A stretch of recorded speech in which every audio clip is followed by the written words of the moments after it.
what you make it, y'all. Seriously, life is what you make it. Do you wake up and start your day off with meditation and prayer?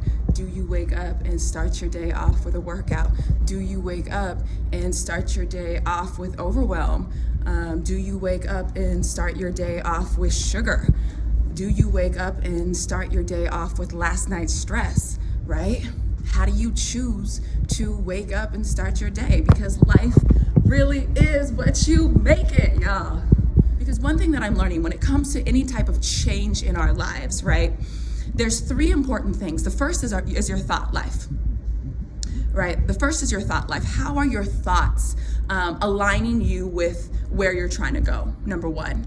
Number two is your decisions. What are the decisions that you're making, right? Are you somebody who it takes hella long to make a decision, to commit to something? If so, let's check that, right? We have to learn to make decisions, to make them quickly and to make them align with our values. And then last, it's the action that we take. So once we make a decision, if we say, I'm gonna start this year off, right? Like many people, I'm gonna start this year off in the gym. Okay, that's your decision. How are you following it up with action? Right? How are you following that up with action? Because a dream is nothing if it's not acted on, right? It's a nice thing, right? It feels good.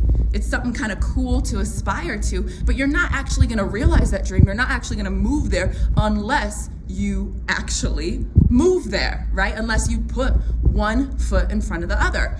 And so I think it really is important to think about it that way, that any type of behavior change, anything in your life that you see that you don't want to be how it currently is, right? It's going to require three things. The mental, the decisions, and then the action to support that. So I just want to invite you to think about those three things, to ask yourself, what do you need to change in your mind in terms of what you believe is possible for yourself, or in terms of what you've been saying to yourself that actually is not rooted in truth, but is rooted in fear, is rooted in scarcity, is rooted in inadequacy, right? Is rooted in a lack of belief, a lack of value. So what is it that you need to let go of, that you need to get rid of? Then where do you need to start taking responsibility for your own life, right? Taking responsibility for showing up to who you are and to who you can be. Because that's the thing. I believe that everyone, I often describe it as a little kid because that's how I hear it in my head, right? So there might be something that I want to do. And I think to myself, like, I know I can do that, right? I know I can do that. And then all these other voices start telling me, no, who do you think you are? Girl, you don't even know how to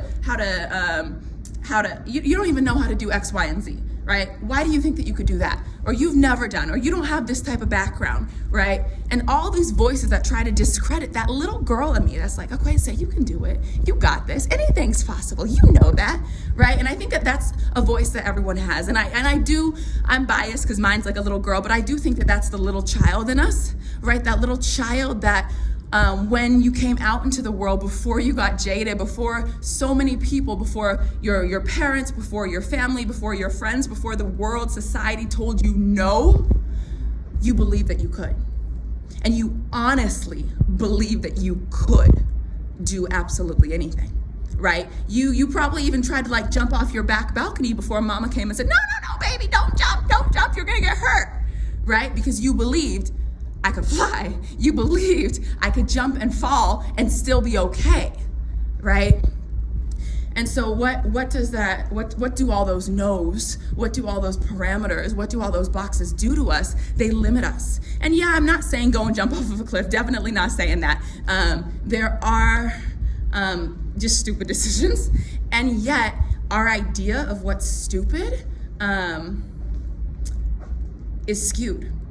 Right? Because we've come to look at stupid. Actually, I was talking with my cousin the other day and talking about being crazy, right? And I'm like, I am crazy. Like that, I used to hate it growing up. People say, oh, you crazy. I'm like, no, I am crazy. I am crazy because you know what? Anything that somebody ever thought was not possible, when somebody tried to do it, they called that person crazy until they did it, right? They said that it was impossible to run a mile in under 4 minutes. People who attempted to do that, they called them crazy. They said that they were putting their lives at risk, their bodies at risk. And guess what? they did it. The first person to break a mile, and they said, oh shoot, that man's not crazy. And after one person broke it, then how many other people followed suit and started breaking it, right? We just need to harness that belief. And so what is it in your head that's holding you back that you need to let go of? What is it that you need to change to get right to be able to support yourself in making decisions, right? So number one, thought life mentality. Number two, make a decision. And I think what gets in the way of a lot of people making decisions, I know that this is something that has gotten in the way of me making decisions in my past, is basically fear again, right? Fear that it's not gonna be the right decision. But let me tell you something that I have learned in life is that there's no such thing as an ultimate right decision, right? There's a lot of right that can come out of a decision, right? Like there's pluses and challenges and everything. And so the real question is, what is it that you know to be true right now? And this is what I tell clients, this is what I tell myself all the time, is to make decisions based off of what you know in the moment, right? We don't know everything, but gather as much information that you can gather and make it on what you know to be true, not what you don't know. Right? As long as we focus on the unknowns, we're always going to feel lost. Our decisions are always going to be a little bit shaky and not really confident. But when we make our decisions based off of what we know to be true, 110%, we can make them confidently, right? Even if later on we come back and we say, man, you know, if I knew what I knew now, if I knew then what I know now, I probably wouldn't have made that decision. That's fine.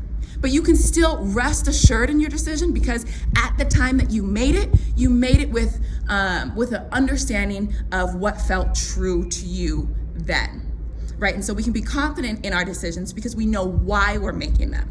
And it's that clarity of why that is super, super, super important in being able to actually commit and to feel good about our decisions.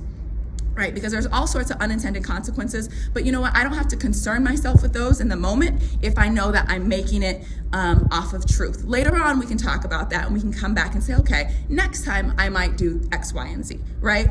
Not to be like going back and shaming ourselves or blaming ourselves, but just as a process of growth and learning.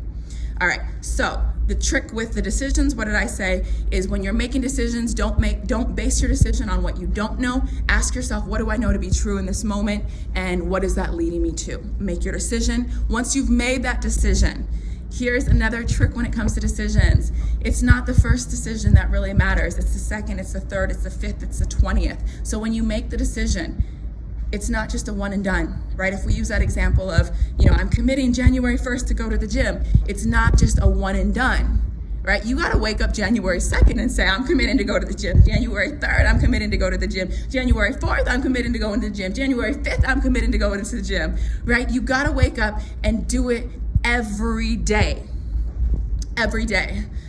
or whatever you've set out for yourself, 3 times a week, whatever it is. You've got to recommit.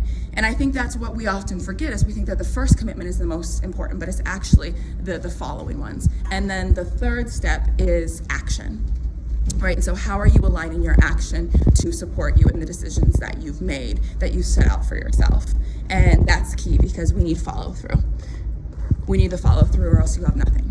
If you're not following up what you say with action, then what are you really doing? You're playing games. So that is all that I have for you guys.